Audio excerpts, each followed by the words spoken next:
welcome. This is the Ecomodernist channel live. I'm Carl Pauls. I'm here with Gabe Ignetti, Chris Bergen, and our special guest, Wil Burns.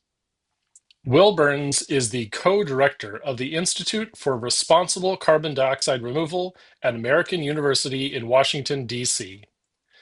He is a professor in the School of International Service. Wil holds a Ph.D. in International Environmental Law from the University of Wales-Cardiff School of Law, now known as the Cardiff School of Law and Politics. Welcome to the program, Wil. Thanks, Carl. Glad to be here. This is a really interesting subject, and it really came to a head for me way back. When was it? 2018, 2016. The special report on 1.5 degrees. We saw different strategies. We saw nuclear featured heavily, prominently in those strategies. But if we didn't start right away, carbon dioxide removal was required. And it was even required under some of the high consumption scenarios, the strategy where we would start right away, but then really go for all out technologies. And so this was sort of an open question and hasn't gotten perhaps as much attention as it should have. So tell us, what is carbon dioxide removal, and why is it being discussed so so much, and to me so infrequently compared to the priority? Yeah, yeah. So carbon dioxide removal, in essence, is any effort to actively remove carbon dioxide that's already been emitted into the atmosphere, primarily through fossil fuel production, but also deforestation, for example, cement production. But it's to take those emissions that are what we call legacy emissions, those that are in the atmosphere, and remove them from the atmosphere, right? So the idea is again, if there's fewer greenhouse gas emissions in the atmosphere, there's less trapping of outgoing heat, and it exerts a cooling impact, right? And it encompasses an array of different approaches, some of which are what we call nature-based. So planting trees is carbon dioxide removal, right? Seeking to enhance the uptake of carbon in soils by using things such as no-till agriculture, right? Falls under this rubric of nature-based solutions. But then we start moving across the spectrum into what are called technologically based solutions, and some are hybrids. Biochar, for example, right? Efforts to take biomass that would otherwise decompose and release CO2, and putting it in these reactors called pyrolysis reactors, right? To heat up the biomass and make it inaccessible in the atmosphere, right? Fits in that category. Then we get into the really technologically based approaches. Bioenergy with carbon capture and storage, right? Where we use bioenergy to produce energy, but then we try to capture the CO2 that's released when we combust that biochar, right? And then there's direct air capture, which are these gigantic plants that suck in air from the atmosphere, separate out the CO2, and then the CO2 can be transported for storage or use, right? And then finally, there's marine-based approaches, right? Efforts to put minerals like wollastonite or basalt into the ocean to make it more alkaline, which can take up more CO2, or efforts to put iron in the ocean to increase phytoplankton production, which can take up CO2, right? And these all fit under that rubric of carbon removal. Why is it being discussed so frequently?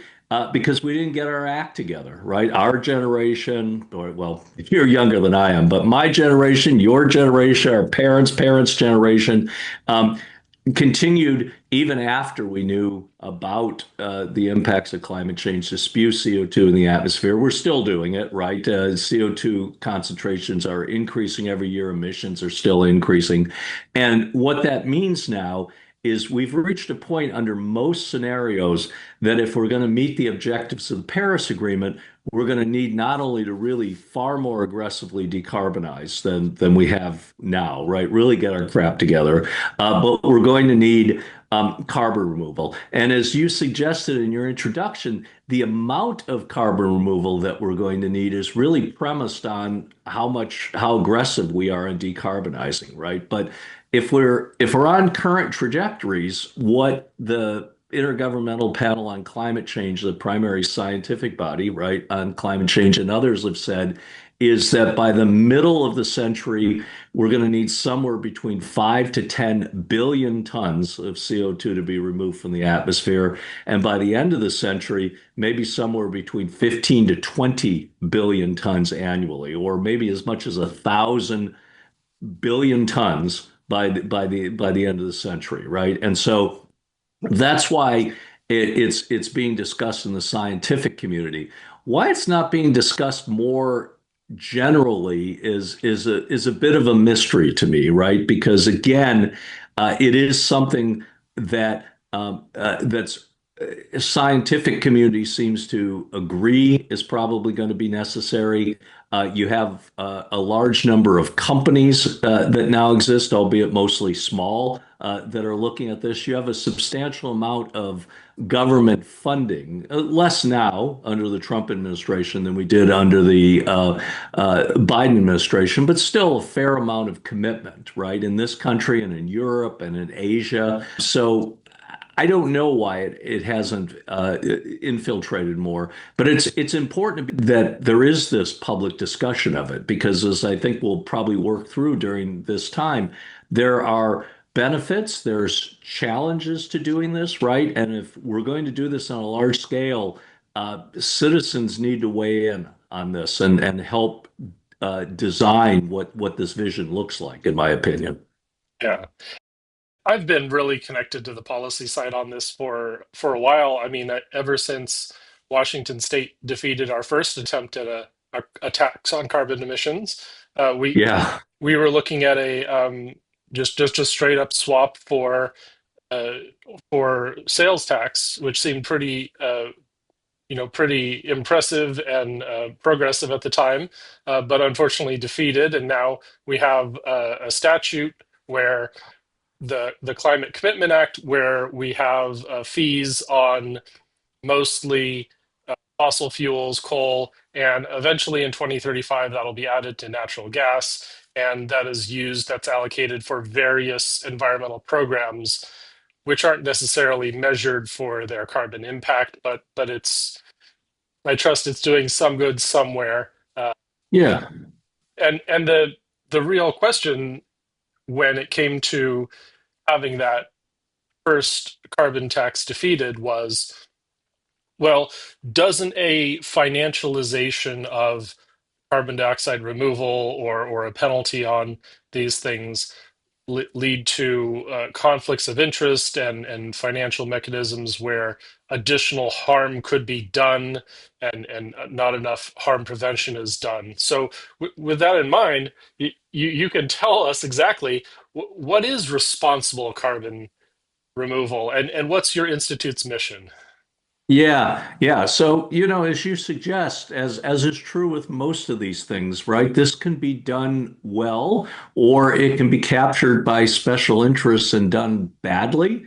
And there's also a bit of a black box element in this, right? A lot of these approaches, especially the technological approaches, we're at really early stages of determining risks. We're at early stages of determining how technologically uh, much we can scale these things up, right? And we're at early stages in even being able to measure some of this capture, right? Especially some of these approaches like the ocean approaches, right? Where there's so many bedeviling factors on why carbon may be being removed from the atmosphere and why they're not, right? That it's difficult to ascribe it to what you're doing, right? So what the Institute for Responsible Carbon Removal was designed to do was to ensure that if we have to scale this up to a really large scale, we do it in a way that is effective, but is also equitable and just, right? And what do I mean by that? Well, you know,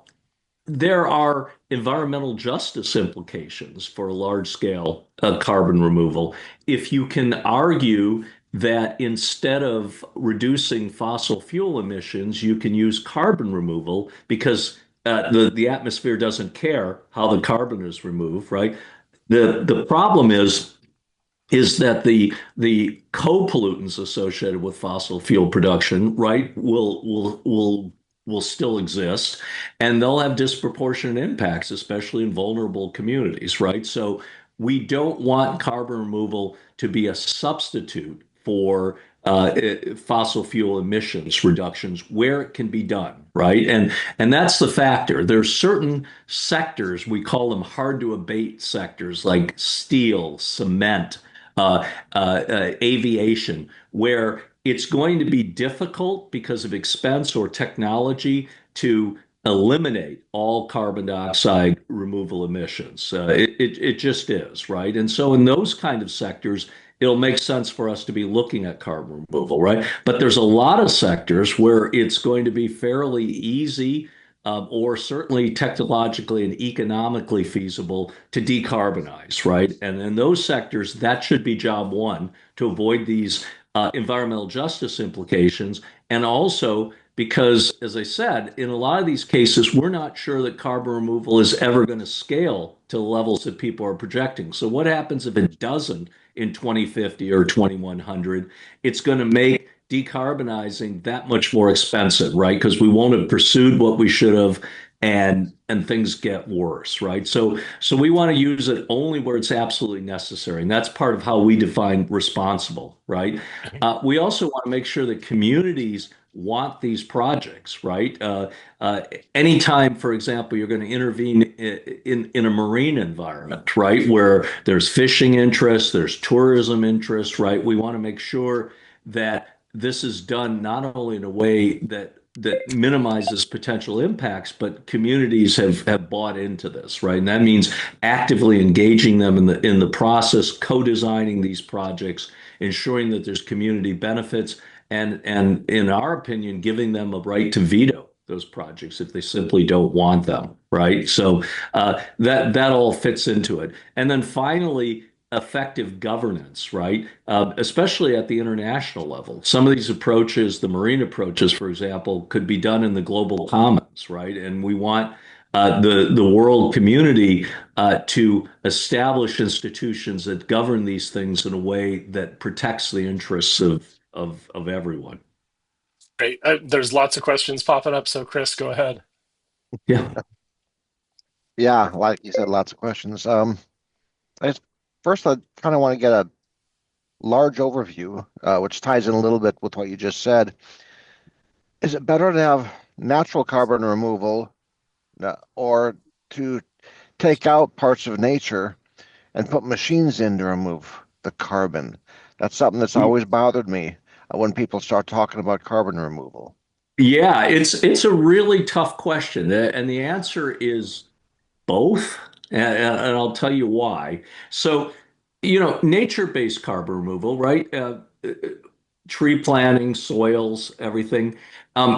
There's a couple problems with, there's benefits and there's problems with thinking about using that as our primary source of carbon removal, right? Now, benefits are you can get some good co-benefits, obviously, with tree planting, right? If you plant the right kind of trees, if you do it in the right areas, right? One of the problems with large scale sort of nature-based carbon removal is that a lot of these projects end up being monocultural eucalyptus trees and things like that grow fast, take up a lot of carbon, right? Can be turned over again and again. They're industrial nature-based solutions, right? And they don't really Right. do a lot. In fact, they can undermine areas, ecosystems like prairie grasslands and savannas, for example, that are very high in biodiversity.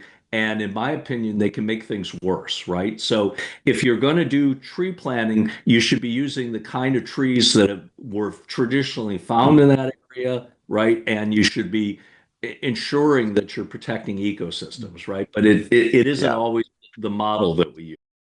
Soils, things like no-till agriculture, They seem intuitively to make a lot of sense, but it turns out a lot of times when we do no-till agriculture, we get more storage of CO2 in the first 10 meters or so and less in the lower gradations in the soil, right? So we may not get benefits, right? So we have to measure all of it.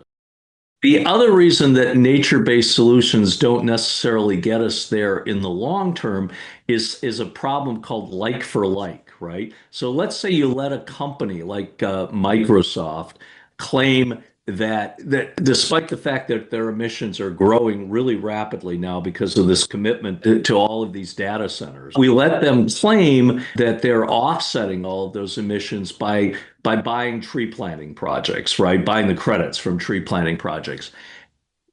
The problem is that when you put CO2 in the atmosphere, it can last for 1,000 years, maybe 10,000 years, right? But when you plant trees, first of all, you have to worry about what we call reversals because climate change itself is substantially increasing forest fires, right? And so you may see all that CO2 released. In Washington and Oregon, for example, a couple of years ago when you had the major fires in the Pacific Northwest, it essentially wiped out all of the benefits of CO2 storage from those trees within a couple of years. You had emissions in Washington that were greater than the European Union's emissions combined for everything that year. So you can get reversals. The other thing is that trees usually only hold the carbon for somewhere between 30 years to 50 years, 70 years, right? And so once that CO2 is released into the atmosphere again,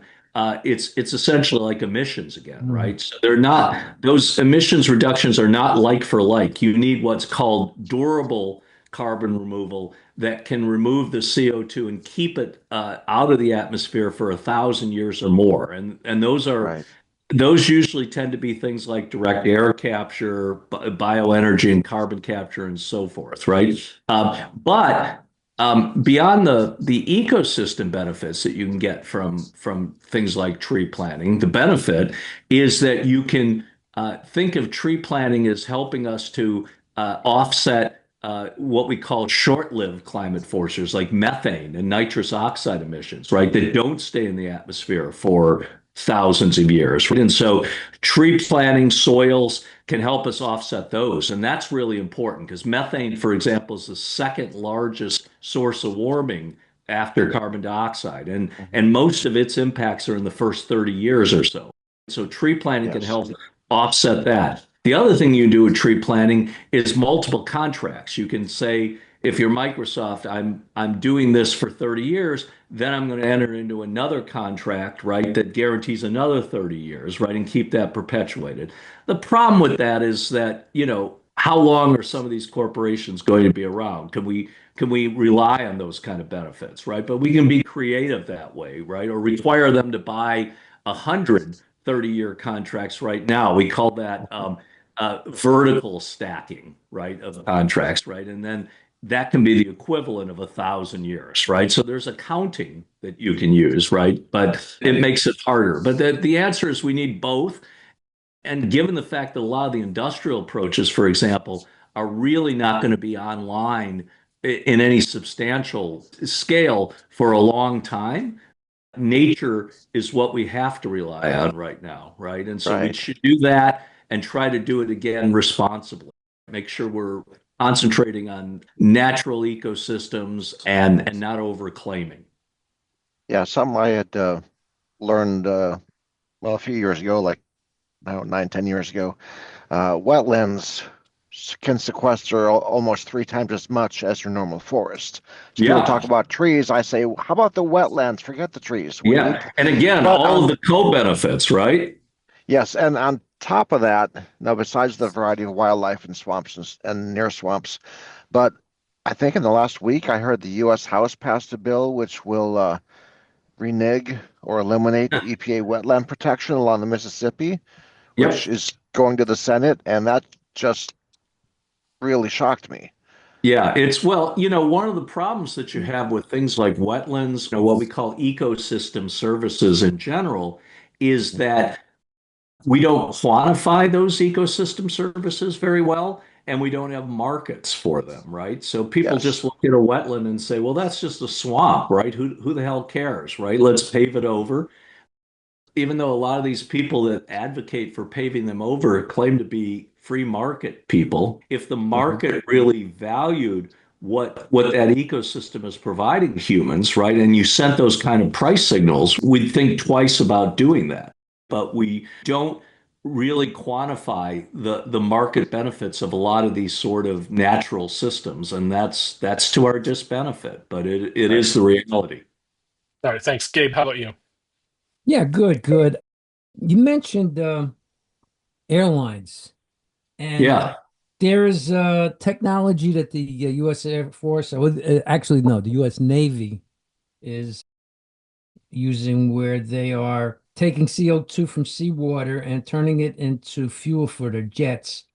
And from what I understand, I'm reading these articles, they say that it is actually something that could be brought into commercial use pretty quickly. Is that hype or is that real?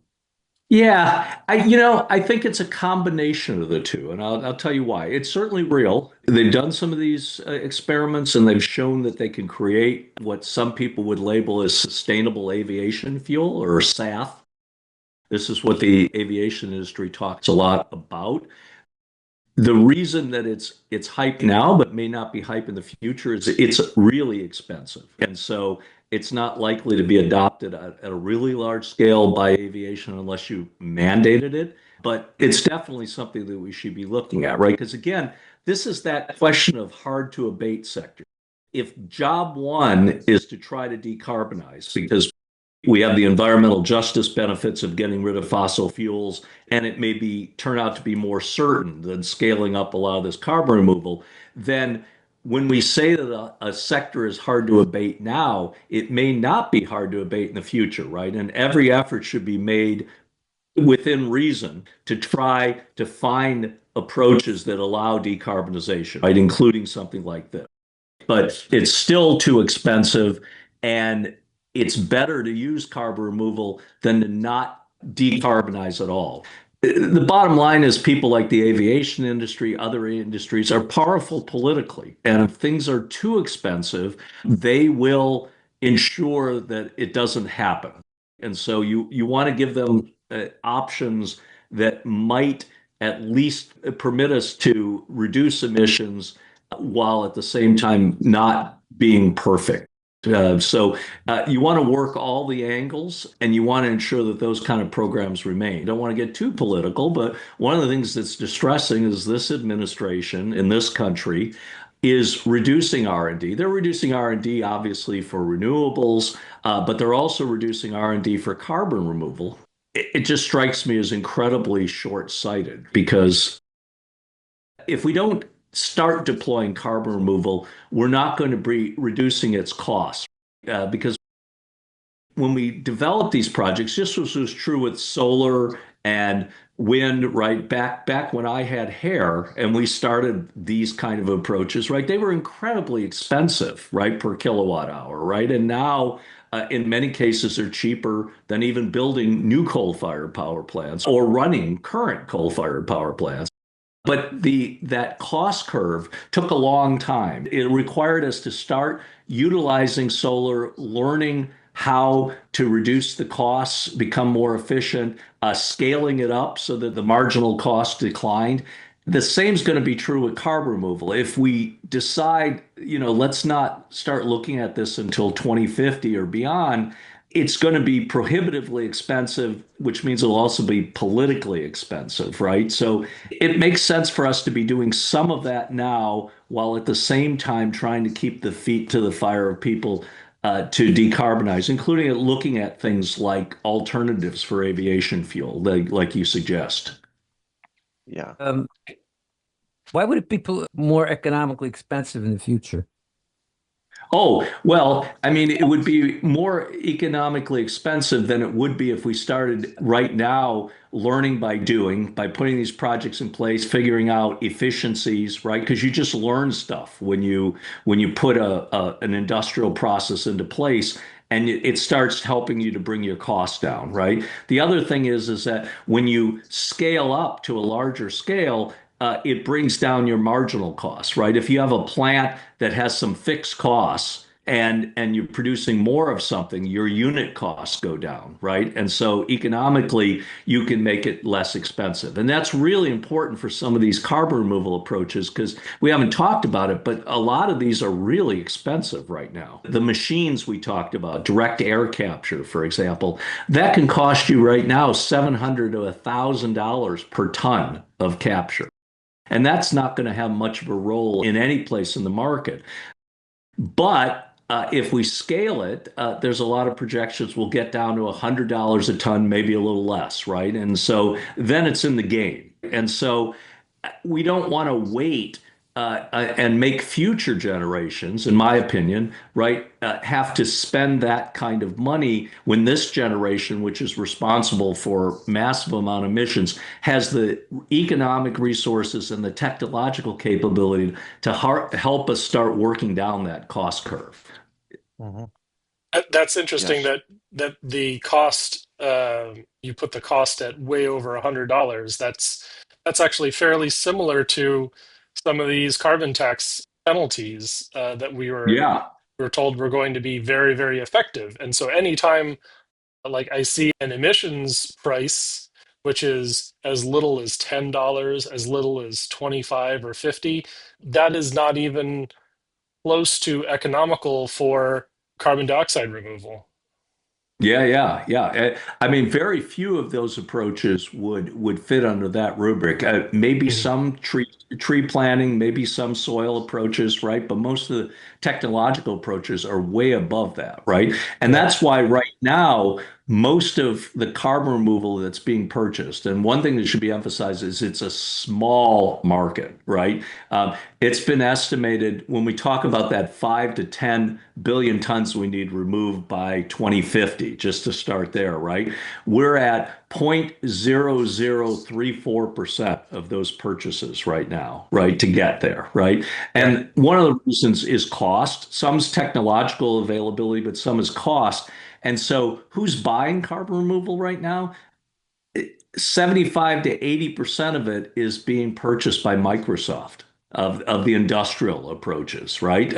It's in what's called the voluntary carbon market, right? Where they're not required to do it, right? And Microsoft, JP Morgan, Boeing, a couple other companies are responsible for virtually all of that durable carbon removal. And as long as the costs remain that high, you're not even going to get products where it's a more competitive sort of market like cement or steel, even thinking about it, unless you either mandate it or you start bringing the cost down, right? Because it's not in the realm of competitiveness at this point. Hmm. Gabe, go ahead. If they did research or they had redwood trees, which overcomes that problem of your 30-year cycle, with the carbon, and if they had these redwood trees that were modified genetically to grow with seawater, is there anything happening in that area or similar? Yeah, yeah. I mean, I don't know about that specific idea, right? But there is research, including at the Salk Institute in California, for example, in Southern California, and at UC Berkeley, and a number of other places, to look at genetically modifying trees to take up more CO2 and more quickly. Also with soils to do the same sort of thing, remove, for example, some of the microbial properties that contributes to decomposition and release of CO2. There's definitely research of that sort, right? I don't know how much of it has borne fruit, and I don't know what the costs are again, right? I hate to keep going back to those, right? But that's the reality of whether these things are going to scale and end up in the market. But again, it's all hands on deck. I mean, one of the things that we know when it comes to carbon removal, and we know in general about decarbonizing, is it's a portfolio approach. A friend of mine with Natural Resources Defense Council always says there's no silver bullet, there's silver buckshot, right? And we're going to need a lot of different carbon removal approaches if we're ever going to get to 5 or 10 billion tons a year. which means we need to be looking at GMO, genetically modified approaches, natural approaches, and industrial approaches simultaneously, right? Which is a challenge because, again, it's getting all of the research and development money to do that. It's having enough people with expertise. And then it's, characterizing these approaches to see which ones make sense, which ones are just bat crap crazy at some point, and how do we ensure that they're economically viable, right? And simultaneously, make sure we don't take our eye off of job one, which is decarbonizing. So it's a daunting task. Your institute is for responsible carbon removal. And I didn't hear any alarm bells going off about genetically modifying plants. And that kind of heartens me because we're more dependent than ever on GM technology. The California State Insulin Program, those are GM sourced products where we are really seeing it being used across the board in a way that can be responsible. Yeah, yeah, and I'm old enough to remember the early stages of the GMO battle. Some of those people are criticized now because some of the risks that they talked about weren't borne out, right? But a couple of things that I observe is one, I think one of the reasons a lot of those risks weren't borne out is because they put the feet to the fire of industry to ensure that this was done responsible, that we had containment strategies and things like that that avoided cross-pollination, for example, in croplands with non-GMO crops, right? And monitoring and things like that, that I don't think industry would have ever done on its own. So I think these people did us a solid. And, just because a harm doesn't transpire doesn't mean that we shouldn't be looking at it and questioning it. It's great when it doesn't happen, right? But, any responsible implementation of the precautionary principle says any reasonably tenable risks, especially those with a fat end tail of huge risk, should be looked at. And that would be the same with any of these approaches in the context of carbon removal. Right. Chris, go ahead. Going back a little bit to some of the overall talk, I guess, that we've had. I look at carbon credits, and it took me a couple months to come to this conclusion a while back. Seems like carbon credits really don't do much because once you get to 50% roughly, the market's going to fall to zero, and those credits will be worth zero. People won't do more. So you have to keep a market going of carbon emissions to have carbon credits. And to me, it ends up being more of a juggling, short term or possibly medium term, certainly nowhere near 1,000-year sequestration. And juggling carbon emissions is not solving the problem. Yeah, so I think that it depends on how you divide, how you structure those carbon markets, right? Like Okay. I'll give you an example of one that I think is working fairly well, and we'll see what happens politically down the line, right? So the largest carbon market in the world is the European Union emissions trading system, right? So the EU has a system where they allocate credits to all of the sectors that they regulate. Right now, it includes major industrial for the most part. It's about to include transportation, right? And it's supposed to expand over time, right? And so every individual company, every sector is given a certain number of credits, and they can trade those credits with others. If they reduce their emissions below what their budget is, they can sell them to others and so forth, right? But there's a limited budget. And what happens every year in the European Union is they ratchet down the budget, the emissions that can be released in the EU by a certain factor, more than 2% a year. And so that rapidly starts to really shrink the number of credits, which means that it means the credits get far more expensive, right? And it incentivizes industry to decarbonize. And by the time we get to 2040, for example, those credits are going to be incredibly expensive and incredibly scarce. And it's going to have compelled a lot of companies to wholly decarbonize or get pretty close to it. And those credits are going to become so expensive that things like carbon removal will get crowded into that market, right? because there won't be many alternatives, right? And so the EU is talking about ultimately incorporating carbon removal into their system. The Japanese have their own emissions trading system. They're talking about it, New Zealand and so forth, right? Now, the caveat for me is when the price of carbon really starts to go up in the 2030s, by the mid 2030s and beyond, will political forces in the EU say, oh, we've got to put the brakes on, right? Will industry pressure the policymakers to reduce the reductions in emissions every year, or wholly scrap the system, right? And I think the jury is out. And I think anybody who says that that's not true are kidding themselves, right? Because these systems can be politically influenced. There's Okay. policy people behind them that may modify them. But for now, I think that system can work. And again, carbon removal, if it moves down this cost curve and keep the system running too, it might create some liquidity where there's still some enough credits, right, that we keep the system viable.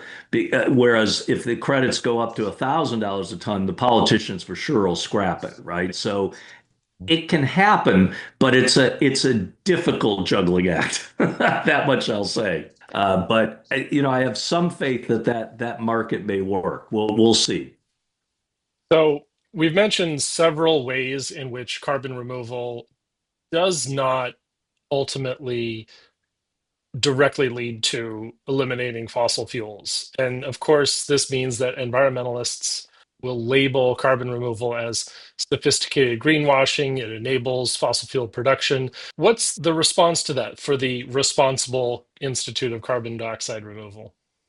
Yeah, a couple of things. One, again, and this is a governance thing, we want to look at carbon removal as a supplementary way to decarbonize, which means that we keep in place all of these efforts to mandate reductions of emissions. We define hard to abate emissions, the sectors that would be allowed to use carbon removal, as narrowly as possible. And we don't define hard to abate as, well, it's cheaper to do carbon removal at some point, so that's what you get to do, right? That's not how we define it. We define it as being either prohibitively expensive, and the devil can be in the details of defining that.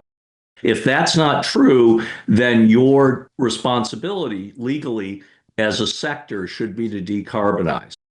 And we reserve carbon removal for the really hard to abate sectors.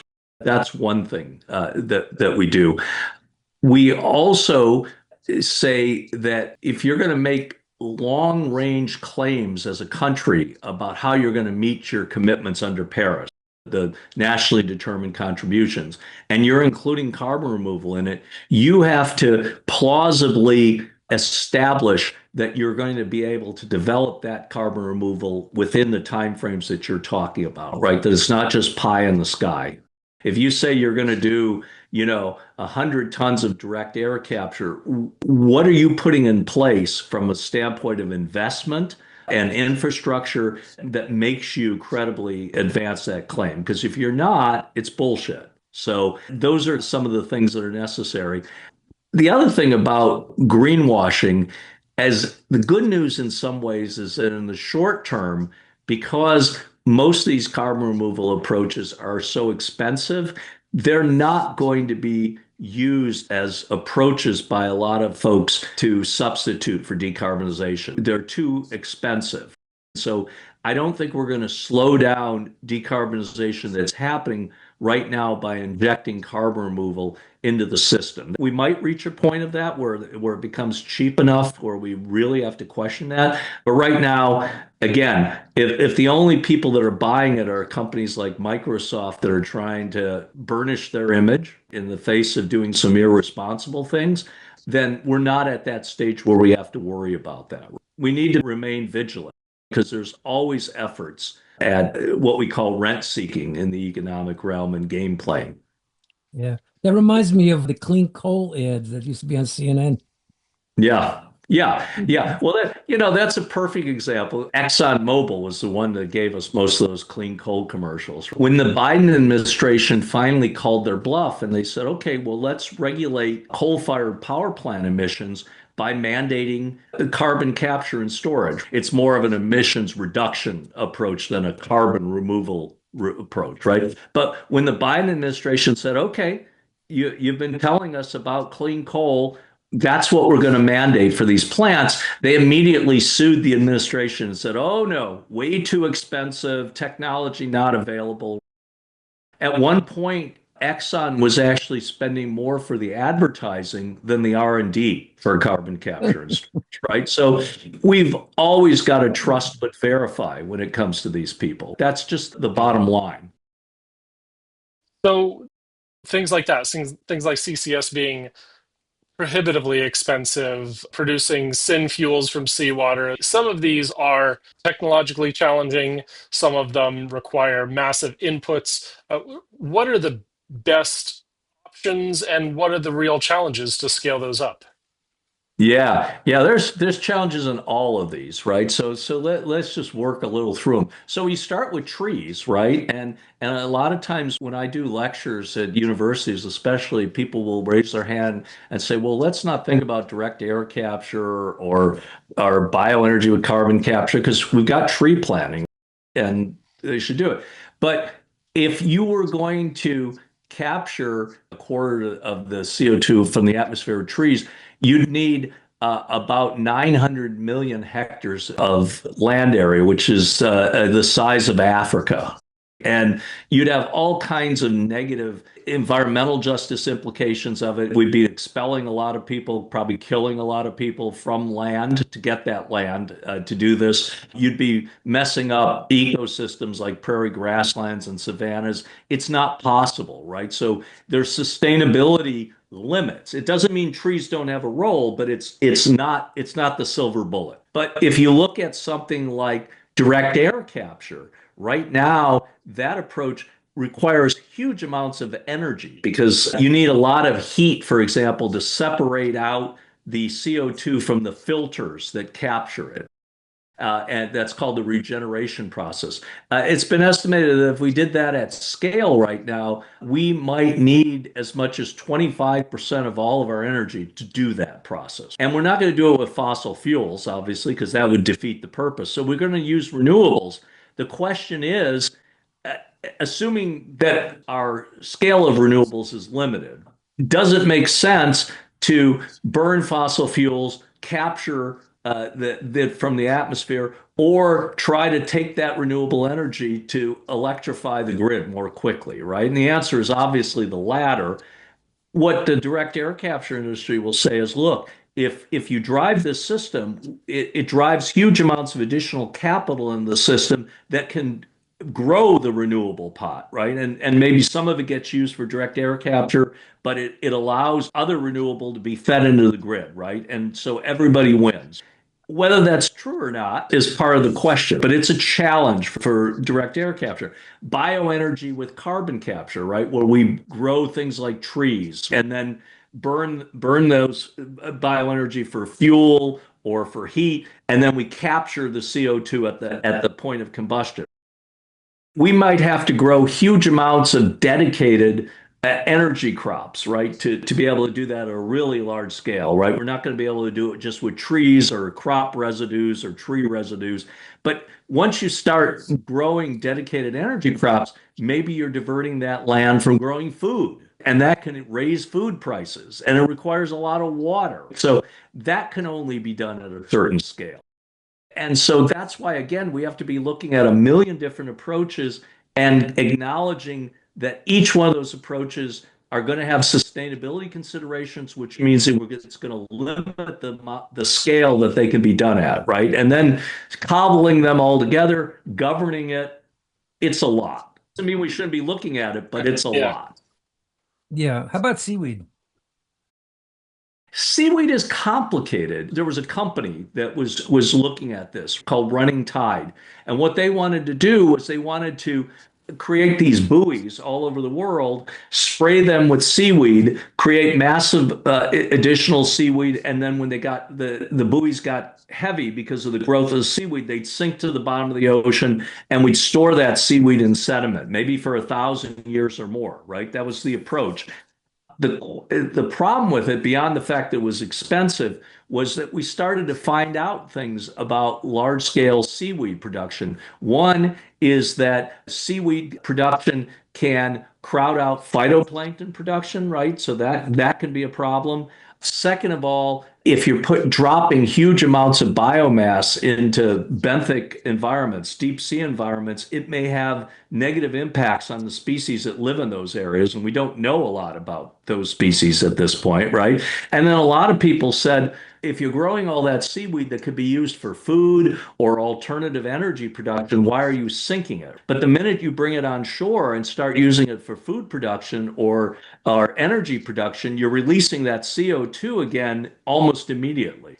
It's complicated also, right? Again, it doesn't mean we shouldn't be looking at it, but it also has a limited amount that it can do. The National Academy of Sciences said a couple years ago that if we propagated seaweed in all the areas that we credibly could do so in the ocean, we'd capture about a third of a gigaton or billion tons of CO2, right? And remember, we might need 15 or 20 gigatons, right? So it's a modest contribution at most, but it can have co-benefits again, and so it's certainly something we should be looking at. You mentioned renewables. I'm more of a nuclear guy. I think we should be having 85% nuclear, including our industrial processing being nuclear, which we haven't done much of yet, but which it seems to be on the cusp of happening. So I've heard the term, instead of silver bullet, silver buckshot. Do you have some that you prefer? Yeah. What I'll say about phytoplankton, for example, is it depends on how we stimulate phytoplankton production, right? And when it comes Yes. to carbon removal, that can be a cautionary tale, right? The primary thing that we're looking at is iron, right? Because there's areas where there's shortages of iron, and we think we could stimulate phytoplankton production. But the problem is, like in the Southern Ocean, where we would be able to do that most effectively, let's say that you're successful and you get a big assemblage of phytoplankton.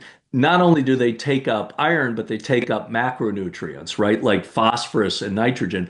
And a lot of those macronutrients right now drift into areas that are really important fisheries, right? And so if now that are being taken up in the Southern Ocean because there's an increase in phytoplankton production, you get fewer phytoplankton in those other areas, which not only affects fisheries, but again, you've reduced phytoplankton in those areas and you might defeat the purpose of carbon removal, right? So we have to be careful where we stimulate phytoplankton production, how we do it, and again, at scale, right? So scales might be more Yes. limited than we think, but we should be looking at that. We should be looking at other ways to protect phytoplankton, right?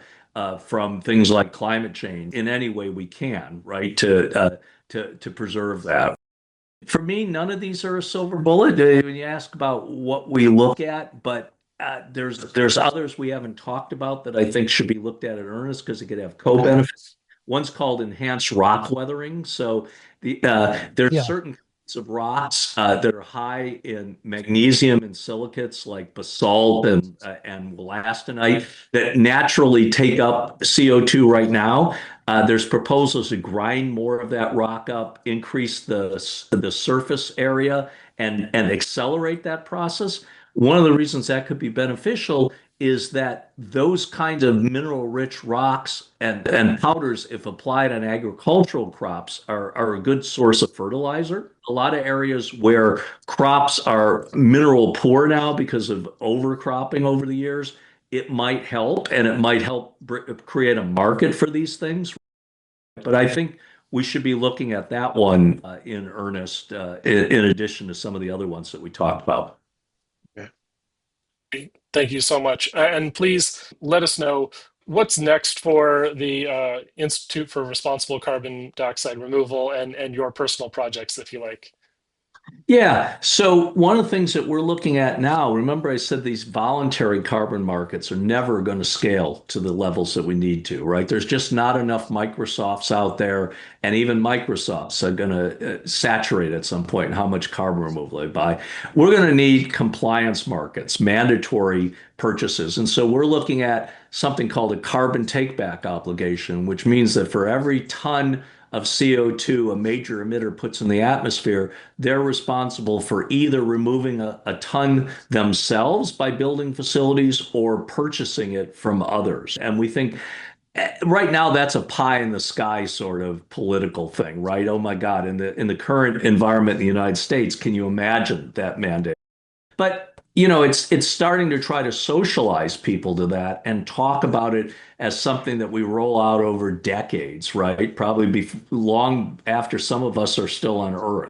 We started with renewables the same way, where people just laughed at these ideas, right? And we got there, but it took a lot of people educating others about these things and working politically to make it happen, right? So that's one thing we're doing. The other major thing we continue to do is community engagement, right? Where we go to communities where people are talking about major carbon removal projects and try to educate the community of the risks and the benefits and how to protect their interests in negotiating these things and how to be able to say no, right?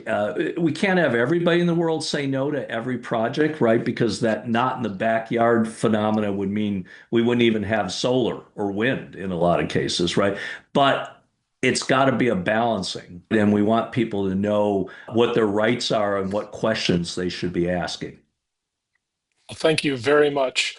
This has been the Eco-Modernist Channel Live with Wil Burns. You can find us every Sunday, 10 a.m. Pacific, 1 p.m. Eastern, right here on YouTube at EcoModern1. Look for the Eco-Modernist Channel Live. You can find us many other places, including online at esna.earth, that's esna.earth, and on Facebook at the Eco-Modernist Society of North America. I'm Carl Pauls. You can find this program rebroadcast on several of my personal channels, including on LinkedIn and on Twitch at Soyaddle or soyaddle.tv. Please support us on Patreon. Look for the Eco-Modernist channel.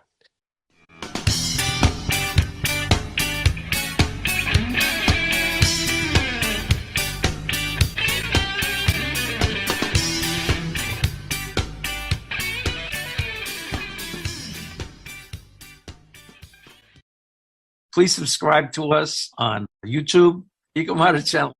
Also to subscribe to us on Twitter and Facebook, Ecomodernist Society of North America. And online at https://esna.earth.